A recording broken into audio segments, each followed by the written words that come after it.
Hello everyone, my name is Easy and welcome to another episode of Easy Does It, where we review and react to YouTube channels and sometimes do daily vlogs.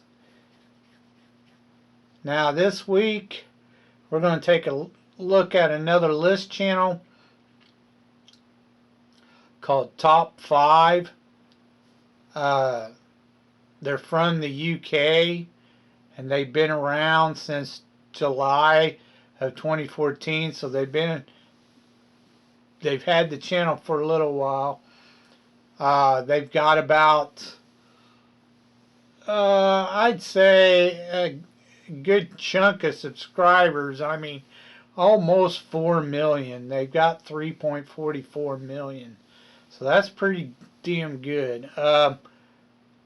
Now this type of list channel is another one of those where they do a variety of like unsolved mysteries, paranormal, crime, true crime, bizarre, cryptids, all kinds of stuff. It's not just one particular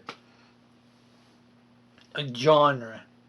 It encompasses a lot of supernatural and paranormal stuff. So anyways, we're going to take a look at their latest and get your thoughts on what you might think of their latest. Here we go.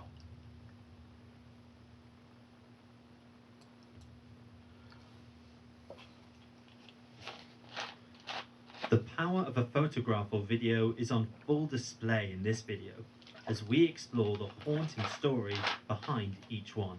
From an eerie last image to an astonishing feat that ended in tragedy. Join us as we look at 5 haunting photographs and videos. Those pants were pretty big Some on of these him. stories are truly chilling. Well, I'm sure they're always chilling.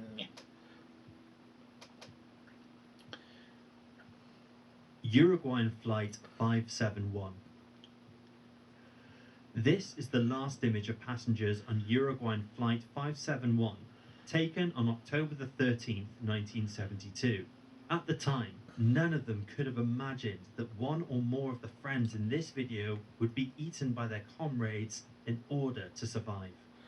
Oh, this is one of those. From Montevideo, Uruguay to Santiago, Chile, later crashed in the Andes Mountains. It's one of those. The plane was carrying 5 like crew the members Dahmer and Party 40 type stories, including members of the Old Christians Club rugby union team, as well as friends, family, and supporters. The crash resulted in the immediate deaths of 3 crew members and 9 passengers. Another 5 passengers and crew died during the first night, and the remaining 28 survivors used plane debris to shelter themselves from the freezing conditions. Sadly, 3 days later, another survivor succumbed to the extreme weather. The crash site was at an elevation of 3,570 meters in the remote Andes Mountains of western Argentina. They had no food. Despite multiple search and rescue overflights, they had to start the white fuselage was not spotted in the snow. Eating the dead bodies. 8 days, that's the my search guess. was called off.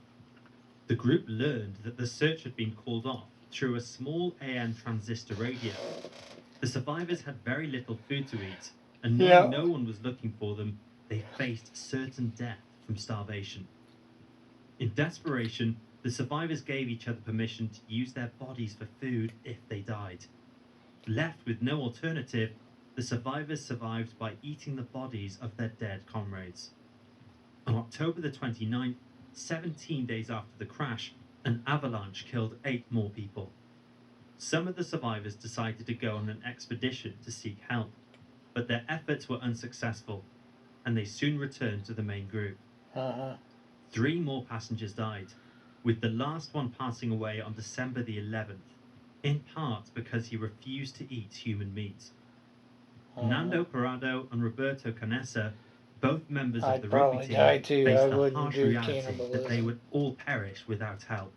So on December the 12th, they embarked on a desperate journey across the mountains. I just couldn't do it. Using materials salvaged from the plane, they navigated slopes ranging from 30 to 60 degrees. I don't Their know how journey about led them anybody to a else ridge feels, at but I wouldn't be able to do it. Would you? 14,774 feet Would west you of be Mount able Senna's to summit. After eat traveling human 33.5 flesh? miles over 10 days, they finally found help in Chile. When the news broke out that survivors had emerged from the crash, the story of their 72-day ordeal drew international attention. The Oh, so they survivors did told the press they eventually. had managed to stay Somebody alive did eating fucking cheese and other hike, food items they had brought with which they them, could have done it and from after the these ran beginning. out, local vegetation. However, it wasn't long before their cannibalism surfaced, and false rumors circulated that they had killed some of the survivors for food. On the 26th of December, Yeah. 2 pictures of a half-eaten human leg taken by members of the Cuerpo de Socorro Andino were printed on the front pages of 2 Chilean newspapers. The survivors initially faced public backlash, but after they explained the pact they had made to sacrifice their flesh if they died to help the others survive, the outcry subsided and their families became more understanding. 16 people managed to survive for a full 2.5 months after the initial crash, and their agonizing Crazy. decision to eat flesh from the bodies of their dead comrades almost certainly saved their lives. Their ordeal became the basis for a number of books and films, including the bestseller Alive by Pierce Raoul Reed, which was Yeah. adapted for the big screen in 1993. The Argentine authorities and the victims' families decided to bury the remains of the victims at the crash site in a common grave. 13 of the bodies were whole, while the other 15 consisted of only skeletal remains. I'm sure. Oh, number 4. Here we go. Notorious firsts. This photograph is of John Jack Gilbert Graham being prepared for execution in the gas chamber at the Colorado State Penitentiary on January the 11th, 1957. Justice being served for perpetrating the United Airlines Flight 629 bombing that killed his mother and 43 other people on board. John Gilbert Graham, known as Jack, was born on January the 23rd, 1932, in Denver, Colorado. A bomber. After the death of his father, he spent most of his childhood in an orphanage due to poverty. However, his mother, Daisy, came into money after marrying for the 3rd time, but left her son in the orphanage, a decision that likely cost Daisy her life. Jack was estranged from his mother until he was 22 years old, by which time she was a wealthy businesswoman with a thriving restaurant called King's. In 1955, Isn't it the always a restaurant was single destroyed mother? in a suspicious gas explosion, Almost later always. believed to have been deliberately caused by Jack, who had insured the restaurant and collected on the property insurance Oh. following the explosion. On So the evening Jack of was a November the 1st, pyro. 1955, United Airlines Flight 629 took off from Denver, Colorado's Stapleton Airfield, bound for Portland, Oregon. On board was Jack's mother. Minutes after I'm the plane's sure. departure, it exploded, killing all 44 people on board. After Mm-hmm. investigators reassembled fragments of the plane, Yep, Jack's a the FBI determined that pyromaniac. items of Daisy's luggage had contained explosives. Based on that evidence, as well as physical evidence found at Jack's home, and finally a confession, he was charged with sabotage, then later murder. His apparent motive was to claim $37,500, equivalent to $430,000 in 2023, worth of life insurance money from policies he had purchased in the airport terminal just moments before the aircraft's departure. On May the 5th, Indeed. 1956, Graham was convicted of the murder of his mother and was sentenced to death. Jack was executed in the Colorado State Penitentiary gas chamber on January the 11th, 1957.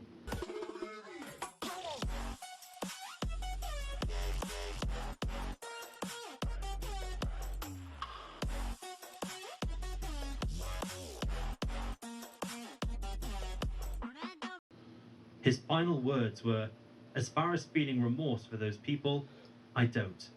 I can't help it. Everybody pays their way and takes their chances. That's just the way it goes." I'm Jack sure. Graham was not only the first person to blow up a US commercial airline, but his trial was also the first to be aired on US TV. Number 3. Grave with a View. grave with a view. This video captures the last resting This must place be of about little the Merritt Beardsley. one The with the story behind glass how his window. grave came about is heartbreaking. In 1865, at the age of just 8, little Merritt Beardsley was afflicted by an incurable illness, and despite his tender age, he knew he was going to die. Merritt lived with That's his his mother and name, is father in Merritt? Oxford, New York, and The just days fuck before his names your passing, kid he Merritt? confided in his father This- his fear of being you know, some of entombed in these darkness. fucking parents, Following his untimely they death, name their his kids mother Sarah fucked and up father shit William sometimes. Beardsley decided to honour their child's wish and chose not to bury him in the pitch black. I mean, if you Instead, know it's a they fucking placed a stone resting dumbass place name into a bank and or included a something that's small gonna window get your so kid that the morning made sun would fun always of or shine something through onto their when they're in son. school, why would you Years name them later, that? the boy's It parents were makes laid no to rest beside him. sense. For many years, they Same all thing rested with, peacefully you until know, the 1970s, certain when vandals families wrecked are little really Merritt's tomb, religious or whatever, reaching into the grave wanting through to the name their window kid and scattering his Jesus. bones throughout the Stop. cemetery. So And if dumb. that wasn't bad enough, police later discovered the boy's skull in the bedroom of one of the vandals. The tomb was replaced and Merritt laid to rest once more. But unfortunately, vandals continued to break the glass and desecrate the grave. It wasn't until 2013 Stephen Foster became fascinated with the burial site and worked hard to restore it to its former glory. And today, the glass window has been replaced with plexiglass, and the interest in the story of the little boy buried there has been renewed and piqued the public's imagination. I'm sure. Ooh, number 2. Here we go, deuce. Eerie Nutty Putty footage. Eerie nutty This putty eerie footage was uploaded by Dave Buchanan and shows the Why inside of would the you infamous call the Nutty title Putty that? cave. That doesn't make no Take a sense. look. No, I just, oh, actually, I'm almost there. My light just fell out. Fell out? Well, it fell out, so I had to put it back in. Oh. Are you filming this? Yeah. Cool. Oh. Yes. Sorry. Dave had gone to the cave in 2005 with his young son, brother-in-law Quinn, and his 2 kids. Quinn was the one filming. At the start, you can see just how small the entrance is. Okay. 4 years after this video was shot, John Edward Jones crawled into the same tiny opening, took a wrong turn, and never came out. Well, John did he became get trapped stuck? upside down in a narrow tunnel he mistook for the similarly tight birth canal passageway, around 400 feet, 120 meters from the cave's entrance. He found himself unable to move. Several Yeah, rescue got attempts stuck. failed, and after 28 hours in a headfirst position upside down, John suffered a cardiac arrest due to the strain placed upon his body. The video shows just how tight it is in there, and what an incredibly difficult job the rescuers had in trying to free John. Rescuers concluded it was too dangerous to retrieve his body, and it was agreed that as a memorial to John, the cave would be permanently closed with his body sealed inside. Wow. If you want a more in-depth look at John Jones's Nope, plight, that sucks, take a but look that's at our what video, you get. The Tragic Story of John You Jones. should never try to fit through like tight spaces like that. I'd never go splunkering and doing Angus that shit. Barbieri. It's just crazy. This photograph is of the Not through same a man, tight- Angus Barbieri. His tight remarkable space like that. transformation was attributed to fasting, but sadly, there was Number no 1. happy ending. Today, over half of the Western population is overweight, and the global health and wellness Yeah, it's industry the is worth government. billions of dollars. They're More than putting ever, all them people are chemicals looking in for our that food. perfect body image and are willing to spend thousands on gym memberships killing and us supplements slowly. that promise quick weight loss.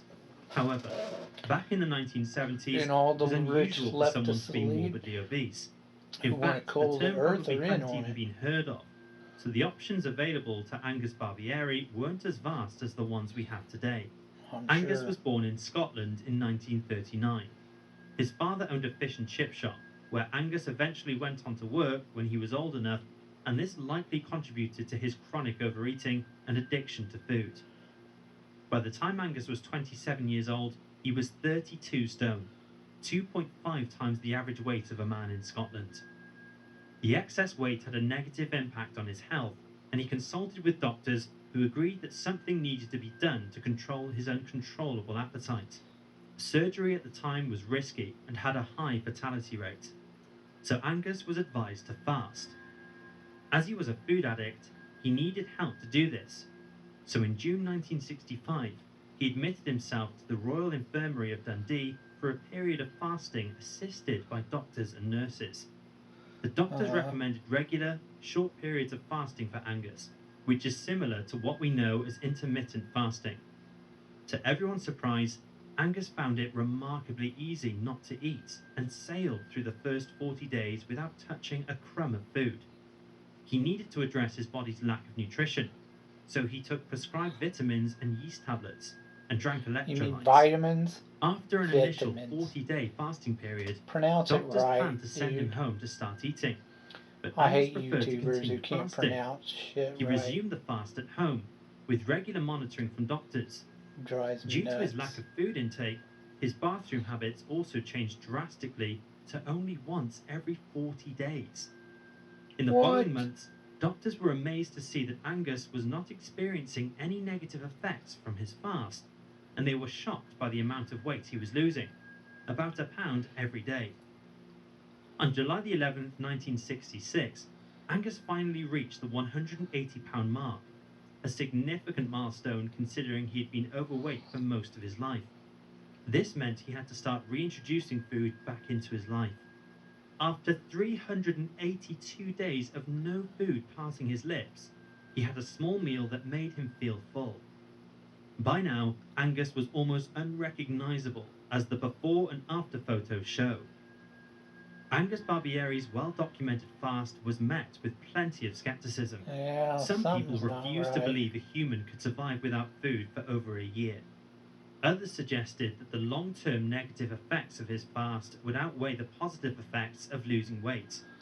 Right, he had to Today, eat almost something. 60 years after Angus's incredible challenge, his year without food remains the longest fast ever, and his feat was included in the 1971 I Guinness don't Book buy of World that he Records. just didn't eat nothing. After reintroducing food back into his life, Angus maintained a healthy weight. However, he had a short life, and in 1990, at the age of just 51, Angus died.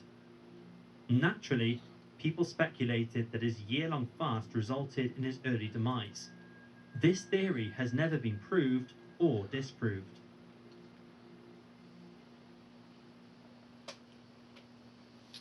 And there you go.